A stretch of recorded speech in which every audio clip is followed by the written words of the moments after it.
وہ جو فیصلہ جو کرنا تھا کہ کیا مجھے اس جنگ میں جانا چاہیے یا نہیں جانا چاہیے، وہ نہیں کر پایا. اس جنگ میں اگر میں جاؤں گا تو مجھے کیا کچھ لگانا پڑے گا، کتنی دیر تک لگانا پڑے گا، اس کی مجھے کیا قیمت ادا کرنی پڑے گی. نہ وہ اتنی دیر کے لیے جنگ کرنا چاہتا ہے، نہ وہ کچھ لگانا چاہتا ہے جسے وہ حاصل کر سکے، اور نہ ہی اس کے پاس وہ وقت ہے جو کہ یہاں وہ ضائع کرنا چاہتا ہے اس جنگ کے اندر. اتنے نقصان کے بعد نقصان ہی نقصان ہے، کھویا ہی کھویا ہے، اس نے پایا کچھ نہیں ہے. اس سے بڑے دو اسٹریٹجک پلیئرز اور ہیں اس کے. دیکھیے ایک تو مشن کریپ ہو گیا نا، جس کا آپ نے ذکر کیا کہ پہلے چونکہ اہداف حاصل نہیں ہو سکے تو اس نے کہا اچھا چلو یہ کر کے دیکھتے ہیں، یہ کر کے دیکھتے ہیں. وہ کہتا ہے، وہ تو نہیں کہتا لیکن کہا یہ جاتا ہے کہ جی وہ بہت زیادہ نقصان پہنچانا چاہتا ہے ایران کو. ایران کو جو نقصان پہنچ رہا ہے وہ تو پہنچ رہا ہے، اس میں کوئی شک کی بات نہیں ہے. لیکن کیا ایران امریکہ کے لیے خطرہ تھا؟ ایران تو اسرائیل کے لیے خطرہ تھا نا. تو امریکہ کو تو اس کے کمزور کرنے میں فائدہ کوئی نہیں ہوگا، اسرائیل کو البتہ بہت فائدہ ہوگا. تو اس لیے اگر امریکہ بحالت مجبوری بھی ابھی اس جنگ میں شامل ہے اور لگا ہوا ہے اور کیے جا رہا ہے، تو نقصان اس کا فائدہ صرف اور صرف اسرائیل کو ہو رہا ہے، ان کو نہیں ہو رہا. دو اسٹریٹجک فیلیئرز بہت بڑے، جو کہ میرے خیال میں ایک ایسا ملک جس نے لکھ کے دیا تھا، انڈر رائٹنگ تھی کہ جو دنیا کی جو ٹریڈ ہے، جتنے کامنز ہیں جو کہ سمندر ہیں، اس پہ جو ٹریڈ ہوگی وہ بالکل فری ہوگی، کوئی کسی کو ڈسٹرب نہیں کرے گا. اس کی ذمہ داری میں لیتا ہوں. اس نے 7 نیویاں بنائیں، 7 نیویاں، اور ان کو پھیلا دیا دنیا کے اندر کہ وہ یہ انشور کریں گی کہ جو دنیا کی شپنگ ہے، جو ٹریڈ ہے، جو اکانومی ہے، اس کے اندر کوئی حرف نہ ہے. وہ کیا ہوا؟ ہرمز بند کرا بیٹھا. اور وہاں ہوتے ہوئے، خود سے موجود ہوتے ہوئے، یہ سب سے بڑی نیگیٹیوٹی جو کہ اس کے تمام جو اس کا پرسپشن ہے اس کو تباہ و برباد کرتی ہے یا ختم کرتی ہے یا بہت زیادہ زخم پہنچاتی ہے. اچھا، دوسری بات، مشرق وسطیٰ کے ممالک کے ساتھ تعلقات. وہ ملک جو کہ اس کے جھولی میں تھے، آج وہ بھی سوچنے پہ مجبور ہیں کہ اس کے بعد کا ہمارا لایا عمل کیا ہوگا. تو جب آپ دو صورتیں دیکھتے ہیں اور آپ کہتے ہیں کہ اسٹریٹجک کانٹیکسٹ کے اندر یہ تو دونوں ہی جگہ پہ نقصان ہی نقصان ہے، تو اس نے کھویا ہی کھویا ہے، پایا کچھ بھی نہیں ہے.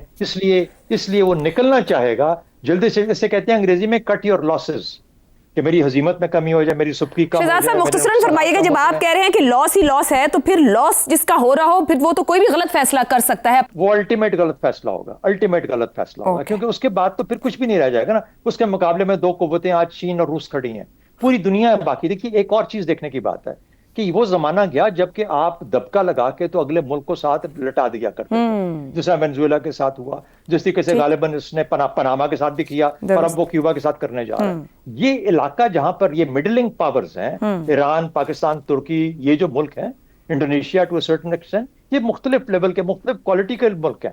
ان کے ساتھ ہندوستان نے پاکستان کے ساتھ کر کے دیکھ لیا پچھلے سال، کتنا بڑا ملک ہے ہندوستان، لیکن جب کیا تو کیا پتہ لگا کہ اسی طریقے سے جواب آئے گا آگے. ان ملکوں کے اندر ایک جان ہے جو انہوں نے اوور دا ایئرز، چاہے وہ گلوبلائزیشن، اکنامک ڈیولپمنٹ، ٹیکنالوجی، ان چیزوں کے ساتھ. تو میرا خیال ہے کہ یہ تو اس لیول پہ جب باقی دنیا آ گئی ہے تو وہ تو جج کریں گے نا کہ یار تمہاری تو اخلاقی، تمہاری طاقت ہی ختم ہو گئی، اخلاق ہی ختم ہو گیا تمہارے اندر. تو اس لیے اس کا نقصان ہی نقصان ہے. وہ کبھی وہ قدم شاید نہیں اٹھائے گا، اس لیے نکلنا چاہتا ہے. میری نظر میں وہ راستے ڈھونڈ رہا ہے کیسے نکلا جائے. ٹھیک ہو گیا. زیغم صاحب، ٹرمپ ایک ہی نشست میں کہتے ہیں ایران کے ساتھ جلد ڈیل اور معاہدہ ہو سکتا ہے، اور ساتھ ہی کہتے ہیں میرا پسندیدہ آپشن ایرانی تیل پر قبضہ کرنا ہے، خرق پر قبضہ کر سکتے ہیں. جارج واشنگٹن سے بائیڈن تک، کیا 46 صدور میں سے کوئی بھی امریکی صدر ٹرمپ سے اس کا پیرالل یا موازنہ ممکن ہے، یا کوئی جنگ ایسی ماضی کی ہے جس کا اس جنگ کے ساتھ کوئی پیرالل رکھا جا سکتا ہے؟ فرمایا کہ جو ٹرمپ ہے اس نے اس جنگ میں کھویا ہی کھویا ہے، پایا نہیں ہے. تو مجھے یاد آیا کہ ہمارے جو ایک بہت بڑے قائد ہیں ان کے سے یہ قول منسوب ہے کہ سیاست میں کھویا ہی کھویا ہے، پایا نہیں ہے. لیکن ٹرمپ جو سیاست کرتے رہے ہیں اور جو جنگیں کرتے رہے ہیں اس میں کھویا بھی تھا اور پایا بھی تھا، دونوں انجوائے کرتے رہے ہیں. اور ابھی بھی ان کا ایک خیال تھا کہ یہ ایک سستی اور مقبول جنگ ہوگی، جیسے انہوں نے وینزویلا میں کیا کہ وہ بہت ہی سستا ایک کام کیا اور صدر کو اٹھا لیا، اور وہاں حکومت جو ہے زیادہ تبدیلی کے ان کی ہم نوا بن گئی اور تیل بھی ان کے کنٹرول میں آ گیا. یا پچھلی دفعہ جس طریقے سے انہوں نے ایران پہ حملہ کیا تھا کہ پہلے اسرائیل کو روانہ کیا، اس نے بمباریاں کی، اور آخر میں امریکہ آیا اور بڑے بڑے بم مارے اور اعلان کر دیا گیا کہ امریکہ جیت گیا اور ٹرمپ کی واہ واہ ہو گئی. ٹرمپ کا امن کی خواہش بس اتنی ہی ہے، اور اگر آپ امن کی خواہش میں دیکھیں تو امریکہ کی پالیسی میں کبھی کوئی فرق نہیں آیا. امریکہ ہمیشہ اپنے اہداف کو حاصل کرنے کے لیے، لیکن زیادہ تر اسٹریٹجک اہداف کو حاصل کرنے کے لیے دنیا بھر میں جنگیں کرتا رہا ہے، حکومتیں الٹتا رہا ہے، لاکھوں کیا ملینز لوگ مارے ہیں، اور مسلسل مارے. اور بڑے ایسے صدر جن کو ہم بھی آئیڈیلائز کرتے تھے, جن کی تقریریں سن کر ہماری بھی آنکھوں میں آنسو آ جاتے تھے, باراک اوباما جیسے, کہ دیکھو غلام لوگ امریکہ کے حکمران بن گئے. جتنے باراک اوباما نے بندے مارے, جتنا قتل عام اس نے کیا, ٹرمپ نے تو ابھی اس کا 1% بھی نہیں کیا. تو سپر پاور کے طور پر امریکہ ہمیشہ بیہیو کرتا رہا ہے, ٹرمپ بھی کر رہا ہے, لیکن اہم بات وہی ہے کہ دنیا بدل گئی ہے. درست. اب اس طرح کی جنگیں, اس طرح کی سستی آسان جنگیں تو ہو نہیں سکتی. مہنگی جنگوں کو یہ کرنے کو تیار نہیں ہے, افغانستان جیسی اور عراق جیسی. اور مہنگی جنگیں کر بھی لیں تو وہ نتائج نکل نہیں سکتے. جو تھوڑے بہت نتائج وہاں سے نکلے تھے وہ نکلنا بھی ممکن نہیں ہے. اب اہم بات جو ہے دیکھنے کی یہ ہے کہ عزائم کی بجائے ہم یہ دیکھیں کہ جنگی اہداف تھے کیا. ظاہر ہے اس پر بہت سی گفتگو ہے کہ امریکہ کے کیا اہداف تھے, اسرائیل کے کیا اہداف تھے. امریکہ کے اہداف واضح نہیں تھے, لیکن ایک بات تو واضح تھی کہ 3 چیزوں میں سے ایک چیز وہ حاصل کرنا چاہتے تھے. کم از کم بھی وہ یہ چاہتے تھے کہ ایران کی جب قیادت قتل ہو, جب ہم ان کو ایلیمنیٹ کریں, شہید کریں, تو ان کی جگہ اوپر ایسے لوگ آئیں جو تھوڑے ہمارے فرما بردار ہوں. دوسری بات کیا تھی کہ رجیم کولیپس کر جائے, ختم کر جائے, اور کے ساتھ اسٹیٹ بھی کولیپس کر جائے, امریکہ بھی عراق بن جائے, لیبیا بن جائے. یہ کم از کم اسرائیل کی خواہش تھی. جو پہلی خواہش ہے کہ رجیم کے اندر ایسی تبدیلی آ جائے, اس کا دعویٰ ابھی آپ دیکھیے کہ حالیہ میرے خیال آج ہی کا دن ہے, ٹرمپ نے کیا ہے کہ پہلے ایک رجیم ہم نے ختم کر دی ایران میں, اس کے بعد دوسرے رجیم بھی اب ختم کر دیا. زرم صاحب وہ آج کے ٹروتھ سوشل پیغام میں بھی کہہ رہے ہیں کہ ہم ایران کی معقول قیادت کے ساتھ بات کر رہے ہیں اور پیش رفت ہو رہی ہے. ساتھ ہی وہ خارق کی بات اور ان کے انرجی انفراسٹرکچر کو ہٹ کرنے کی بھی بات اگلے ہی جملوں میں کر دیتے ہیں. جی گڈ لک ٹو دیم. اگر وہ سمجھتے ہیں کہ علی خامنہئی کی جگہ مجتبی خامنہئی ان کو مل گئے ہیں جو زیادہ معقول ہیں ان کے لفظ میں, ٹھیک ہے, اور اس وقت جو IGRC کی قیادت آ گئی ہے زیادہ امینیبل ہے, تو یہ ان کو بڑا جلدی پتہ چل جائے گا. جو لیڈر انہوں نے ختم کیے ہیں علی خامنہئی, علی لاریجانی جیسے, وہ لیڈر بہت بات کرنے والے تھے. انہوں نے نوجوانوں کو, سخت گیر لوگوں کو کنٹرول میں رکھا ہوا. انہوں نے ان لوگوں کو لیڈرشپ نہیں دینی تھی جن کے پاس اس وقت لیڈرشپ آ گئی ہے. جو لیڈرز اس وقت آ چکے ہیں, دیکھیں مجتبی خامنہئی صاحب, ان کی بنیاد کیا ہے؟ ان کی بنیاد جو ہے وہ سپاہ پاسداران انقلاب ہے جس کو IGRC کہتے ہیں. درست ہو گیا. ایک وہ آ گئے اوپر, اور اس کے ساتھ جو IGRC ہے وہ خود اس وقت طاقتور ترین ادارہ ہے. حکومت کا کنٹرول اس کے پاس ہے. یہ لوگ ابھی جب مذاکرات میں جائیں گے تو امریکہ کو پتہ چل جائے گا کہ کتنی ان کے لیے آسانی ہو گئی ہے. یہ معاملہ ان کے لیے بہت مشکل ہو گیا. اب سوال یہ ہے, دیکھیں آخری جو پوائنٹ ہے کہ ایران نے جس طریقے سے جواب دیا ہے, جو ہاریزنٹل ایکسپینشن کی ہے, جس طریقے سے ایران نے امریکہ کو ہرمز میں پھنسایا ہے, تو اب امریکہ اگلا سٹیپ کیا لیتا ہے؟ کیا یہ پیچھے ہٹنے کا کوئی طریقہ ڈھونڈتا ہے یا ڈبل ڈاؤن کر کے اپنے آپ کو اور پوری دنیا کو مصیبت میں ڈالتا ہے؟ اور یہاں پہ ہم لوگ جو کوشش کر رہے ہیں, جو 4 ملک کوشش کر رہے ہیں اسلامی دنیا کے, کہ امریکہ کو بھی سمجھایا جائے اور ایران کو بھی بتایا جائے کہ یہ اچھا راستہ نہیں ہے, نہ دنیا کے لیے نہ ان ملکوں کے لیے, اور خاص طور پہ امریکہ کو سمجھانے کی ضرورت ہے. درست ہو گیا. تو جو آپ گفتگو کر رہے ہیں وہ یہاں پہنچی. یک وقت 2 طرح کی باتیں کرتے ہوئے, کیا ٹرمپ کو راستہ مل پائے گا یا ایگزٹ مل پائے گا؟ حسن نثار صاحب, ایک طرف وہ پاکستان کو تھپکی دیتے ہیں کہ آپ بات چیت کرا رہے ہیں, مذاکرات ہو رہے ہیں, بہت اچھا. دوسری طرف ایران کو دھمکی لگاتے ہیں کہ ہم سب کچھ تباہ کر دیں گے. جو گزشتہ روز ایک اجلاس ہوا 4 ملکی وزرائے خارجہ, کیا واقعی کہا جا سکتا ہے سفارتکاری میں ایک پیش رفت ہوئی ہے یا عالمی دباؤ کم کرنے کی ایک کوشش رہی صرف؟ آپ نے غیر ضروری سے امتحان میں ڈال دیا ہے. دیکھو, جہاں ہمارا مقبول ترین وزیر اعظم تاریخ کا اگر کی گنجائش رکھ کے گول سی باتیں کر رہا ہے, ابھی آپ نے کوٹ کیا ہے, اس کو دوبارہ سن لو. وہاں بڑے یا چھوٹے عزائم کا ٹیوا میں کیسے لگا سکتا ہوں؟ اچھا, البتہ اس بات پہ مجھے کامل یقین ہے کہ 2-3 ہی آپشنز ہیں. ٹرمپ اپنا بھرم قائم رکھنے کے لیے کسی بھی حد تک جا سکتا ہے, لیکن اس حد کا تعین کون کرے گا؟ وہ تو جا سکتا ہے.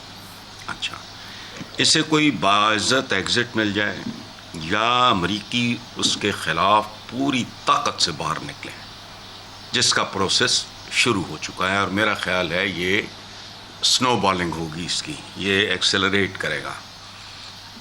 اور ایک صورت یہ ہے کہ ایران تھوڑی سی لچک کا، ان کا سٹانس بہت ہارڈ ہے، بہت دو ٹوک ہے، یا وہ تھوڑی سی لچک کا مظاہرہ کرے، اور اس بات کا بھی امکان ہے، پلینگ کہتے ہیں نا، پلینگ ہارڈ ٹو گیٹ، وہ کر رہے ہیں، ان کے پیچھے صدیوں کی وزڈم ہے، کچھ چھوڑے تو نہیں ہیں وہ، بس اس کے علاوہ میں نہیں اس پہ کوئی کامنٹ کرتا ہوں۔ درست ہو گیا۔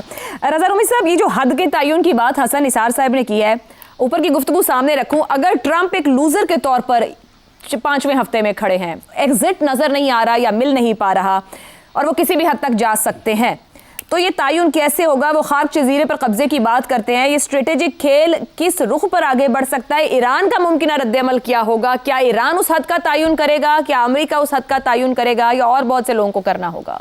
عائشہ دیکھیے، اس وقت جو زیادہ پتے جیسے کہا جاتا ہے اس کھیل میں، اور وہ ایران کے ہاتھ میں ہے، اگرچہ کہ امریکہ بڑی طاقت ہے اور اس کی جو فوجی قوت ہے وہ دنیا کی، اگر آپ تمام تر افواج کو بھی ملا لیں تو اس سے زیادہ بنتی ہے، لیکن اس کے باوجود جو جس طریقے سے ایران نے اس جنگ کا دائرہ جو ہے وہ پھیلایا ہے اور ایک معاشی اس کو جنگ میں بدل دیا ہے، یہ ہی وجہ ہے کہ ڈونلڈ ٹرمپ اور ان کے رفقا کار جو ہیں اب وہ سخت پریشانی کا شکار ہیں، کیونکہ خود امریکہ کے اندر یہ ایک انتہائی غیر مقبول جنگ ہے۔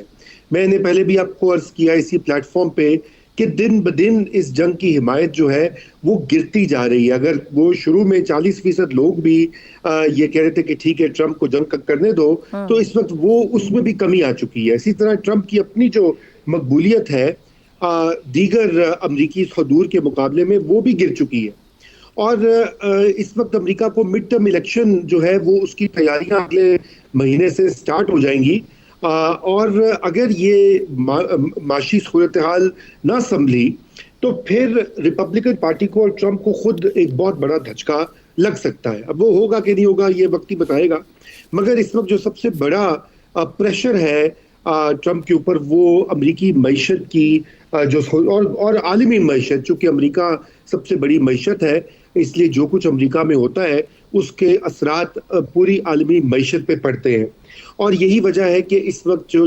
ڈپلومیسی یا بات چیت کا سلسلہ جس میں پاکستان ایک بہت اہم کردار ادا کر رہا ہے اس کو ایک موقع دیا جا رہا ہے، اور دوسری طرف ایسکیلیشن بھی بڑھائی جا رہی ہے۔ جو ٹرمپ کی تازہ ترین بیان جس کا آپ نے ذکر کیا اپنے ابتدائیے میں، وہ اسی چیز کی غمازی کرتا ہے کہ ساتھ میں بات تو ہو رہی ہے لیکن ہم نے دیگر مار دھاڑ کی تیاری بھی ساتھ میں کر رہے ہیں۔ وہ یقیناً کلامی کی معذرت رضا رومی صاحب، جب ٹرمپ یہ مار دھاڑ کی بات کر رہا ہے، ایران آلریڈی اس کو ٹرسٹ نہیں کر پا رہا ہے، تو پھر ٹرمپ کے ہاتھ میں آپشنز کیا بچے؟ کیونکہ ایران تو ایڈوانس میں بیٹل فیلڈ کو اپنے مطابق سٹیج کر رہا ہے۔